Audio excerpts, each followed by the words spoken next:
Nous vous écoutons. Bonsoir, monsieur Ramadan. Je voulais vous poser la question sur, en février, il y a eu l'inauguration d'un Parlement juif européen. Et donc je voudrais que vous nous éclairez avec votre lumière et d'essayer de comprendre pourquoi un Parlement juif européen qui accepte des États membres non européens, qui rentre dans une institution européenne comme dans l'Union européenne. Qu'est-ce que le judaïsme, qu'est-ce que la religion rentre dans une union laïque de... Très bien, on a bien entendu.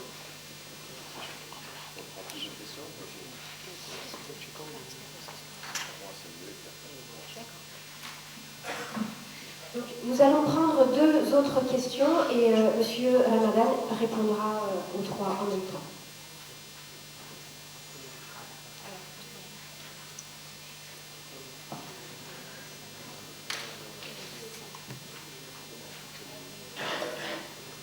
Rebonsoir, Dr. Tarek Ramadan. Bon, je vais poser directement ma question. Pensez-vous que le printemps arabe est le premier pas vers la redécomposition des pays du Maghreb et du Moyen-Orient à travers la supposée démocratisation dans le but de réorganiser le monde, comme l'a déjà annoncé George W. Bush à travers le nouvel ordre mondial? Merci. Il y a une troisième question. Bonsoir. Donc j'ai juste relevé un peu des contradictions dans ce que vous dites par rapport aux États-Unis. Donc vous avez soutenu donc, les révoltes en Libye, maintenant en Syrie, mais vous savez très bien que la Syrie a longtemps été un ennemi de Washington, que d'autres gouvernements comme Chavez soutiennent encore la Syrie. Et donc je voulais avoir votre position là-dessus. Pourquoi vous soutenez la révolte en Syrie et pourquoi aussi en Libye, qui sont des cas très différents de la Tunisie et de l'Égypte? Mais, excusez-moi, vous pouvez juste me dire où sont les contradictions? Vous avez parlé de la géopolitique et ça a commencé à changer. Et donc, vous savez, la Syrie, donc, a longtemps été un ennemi des États-Unis. Et l'est toujours d'ailleurs. Donc ça c'était déjà une des contradictions. Vous soutenez une des révoltes en Syrie, alors que déjà le régime syrien... J'ai compris. Bon, voilà. C'est juste ça ma question. Très bien.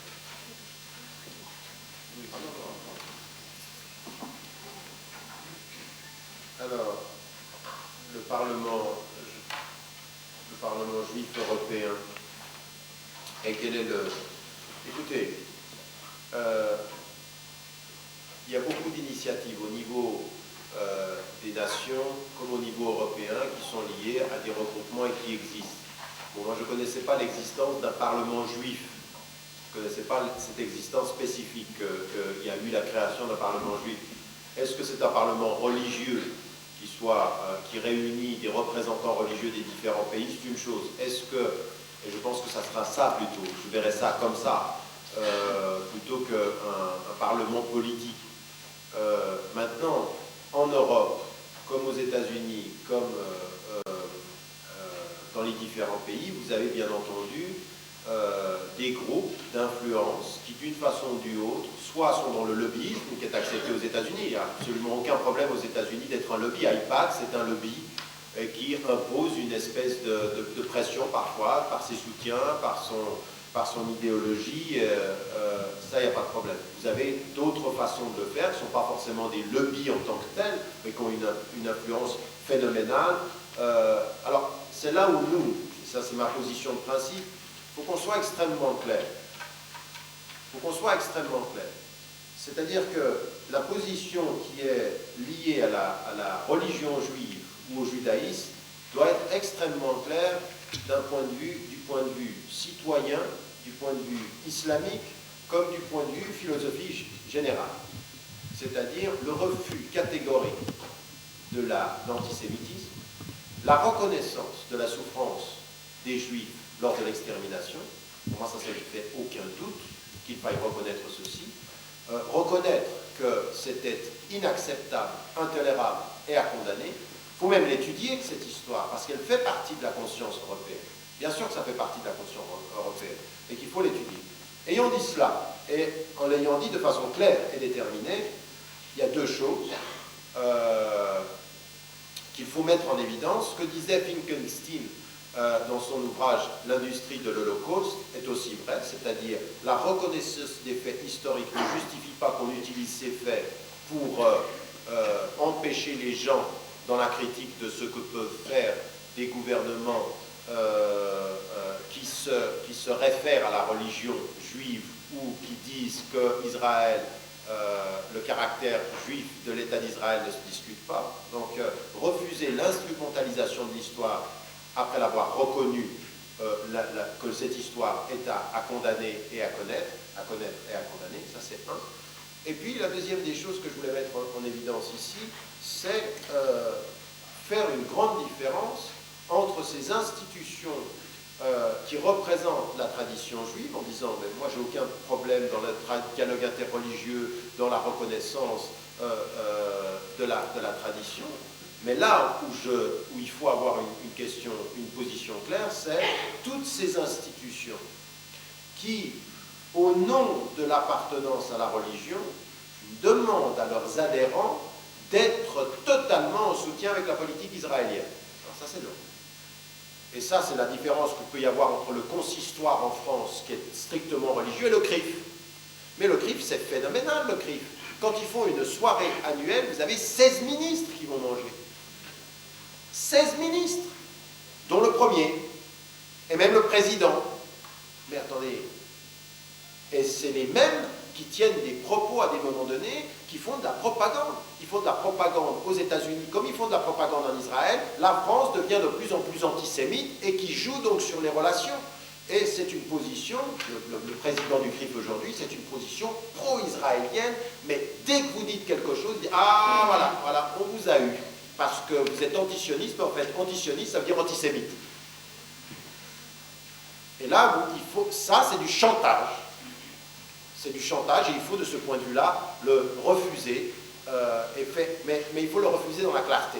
C'est-à-dire qu'il faut dire là où commence notre argumentaire, là où se situent nos positions, et puis à partir d'un certain moment, il faut le faire. Alors ce Parlement, moi au lieu de dire je suis pour ou je suis contre, j'aimerais savoir quels sont ses membres, quelles sont ses conditions, ses prérogatives et ses objectifs. À partir de là, je peux en dire quelque chose. Si c'est religieux, j'ai aucun problème.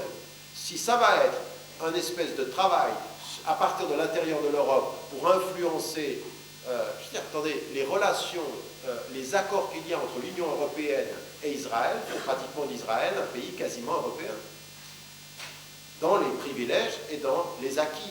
Donc après on nous dit oui, c'est parce que les pays arabes ne veulent pas, donc comme ils ne pouvaient pas s'intégrer dans la région, on a intégré, c'est comme au football, c'est pour ça qu'ils participent à la Coupe d'Europe. Non. Non, il y a quelque chose qui ne va pas. Mais ça tient aussi à nous, hein. Ça tient à nous. Nous, je suis désolé, les citoyens européens, de ce point de vue-là, on a une capacité à se laisser gruger, à accepter ces politiques, à accepter ces logiques, à accepter la politique émotionnelle dans laquelle on nous enferme et qui n'est pas acceptable. Dans la façon dont vous avez posé la question, il y avait déjà implicitement votre réponse, c'est-à-dire que ce que vous pensez, c'est que ce que vous avez l'air de penser à l'écoute de votre question, c'est qu'il y a dans tout ce processus-là quelque chose qui est une façon de redessiner le Moyen-Orient, toujours au nom des mêmes intérêts. Non, moi je suis moins pessimiste que ça et moins en accord avec l'idée que tout est sous contrôle. C'est-à-dire qu'il y a quelque chose. Vous savez, on est dans la discussion qu'on avait avec Popovitch qui disait mais nous on est pour la mobilisation populaire et les peuples peuvent faire quelque chose. C'était évident que du point de vue politique, il faisait mine de vouloir enlever tout ce qu'il pouvait y avoir derrière. Il faisait mine où il ne voyait pas. Parce qu'il se dit c'est incroyable ce qu'on a réussi à faire. Et puis il disait oui mais les Américains, moi je ne suis pas forcément pro-américain, ils ont presque tué ma maman avec leur bombardement. Donc il jouait sur ces éléments-là. Mais il y a une chose dans ce qu'il dit qui est vraie. C'est qu'à un moment donné, quand le peuple descend et qu'il s'aperçoit du pouvoir qu'il peut avoir. Là, vous vous rendez compte qu'il y a des potentialités incroyables. C'est-à-dire que, alors, toute la question de savoir est-ce que ça peut se faire, est-ce que ça peut se poursuivre. Parce que c'est vrai que quelque chose, il y a un verrou qui s'est brisé. C'est-à-dire que quand vous descendez en Tunisie maintenant, puis pardon? Non, non, mais d'accord, on est bien d'accord. La division politique, la difficulté, j'en reviens et je l'ai vu. Et on a même essayé de m'utiliser dans un camp comme dans l'autre. Et moi, ma position, c'était de dire il faut mais de façon déterminée, se placer au centre, c'est-à-dire être pont plutôt qu'être campé dans un... Mais c'est possible, c'est possible. Mais moi, ce qui m'intéressait surtout, c'est de dire il y a des énergies populaires, il y a quelque chose, il y a un verrou qui s'est brisé. Et ce verrou qui s'est brisé, c'est de dire on peut faire tomber les dictateurs, on peut changer quelque chose. Et ça, plutôt que de se dire de toute façon tout est sous contrôle, c'est la seule chose que dans l'administration américaine, ou même dont peut avoir peur pratiquement aussi l'administration de la Knesset ou de Tel Aviv. C'est la seule chose, c'est de dire à un moment donné le courage des peuples. Le courage des peuples, c'est-à-dire la capacité de se dire on ne va pas lâcher, on va se lever, et puis on peut y arriver. Et maintenant, ben oui, mais c'est un processus qui est à continuer. C'est-à-dire que quand on voit aujourd'hui ce qui se passe en Égypte, moi je suis très très inquiet de ce qui se passe en Égypte. Parce que là, on va avoir les élections.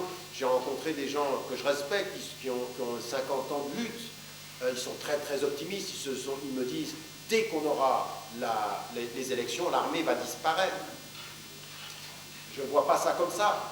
Mais par contre, je vois aussi une jeunesse qui refuse ce deal avec l'armée. Alors, vous avez des gens qui disent, on ne peut pas s'en sortir sans dealer avec l'armée, et d'autres qui disent, pas d'accord avec l'armée. Toute la question est de savoir si cette énergie va rester, et puis surtout sur la conscience. Mais c'est là où nous, on doit être important. On ne doit pas être vous savez, quand je discutais dans cette émission-là sur Dubaï, et je voyais, il me disait, oui, mais toi, tu es là depuis la Suisse, depuis Londres, tu enlèves tout notre optimisme. Il me reprochait de vouloir ajouter de la lucidité à l'affaire. Et c'était très, très émotif. Et j'entendais bien ce qu'il me disait, c'est-à-dire ne faut jamais faire en sorte qu'on enlève du peuple quand même des choses que le peuple a réussi à faire, parce que tous les gens qui étaient dans la rue, ils n'étaient pas formés par les Américains, ils étaient contre le dictateur, ils étaient contre la corruption, et ça, c'est une force extraordinaire, et ça, il faut l'accompagner. Maintenant, tout dépendra du leadership, ça dépendra des leaderships, et c'est pour ça qu'aujourd'hui, quelque chose est intéressant en Tunisie, parce que des deux camps, des deux camps, vous avez des gens qui sont prêts, des gens qui ont bien compris. Je veux dire, Monsef Marzouki, il a très très bien compris qu'il y avait des laïcs qui pensaient la Tunisie comme s'ils étaient assis dans les salons parisiens. Il leur dit, vous êtes des extrémistes de la laïcité, ça ne marche pas ici. Vous êtes obligés de prendre en compte l'islam, ça fait partie. Maintenant, il faut poser les bonnes questions, mais il ne faut pas venir avec des schémas parisiens et colonisateurs. Et en même temps, il pose des vraies questions aux islamistes. Et vous avez des islamistes aujourd'hui dans El Narda qui ont compris, il faut faire attention, on ne va pas se disputer sur le mot sharia. Dire que le peuple est tunisien, ça nous va. On ne va pas commencer, et ils voient bien qu'ils sont poussés par les mouvements les plus littéralistes à diviser. C'est là où il faut qu'on soit extrêmement soutien des peuples et de l'énergie populaire, lucide quant aux tentatives de division.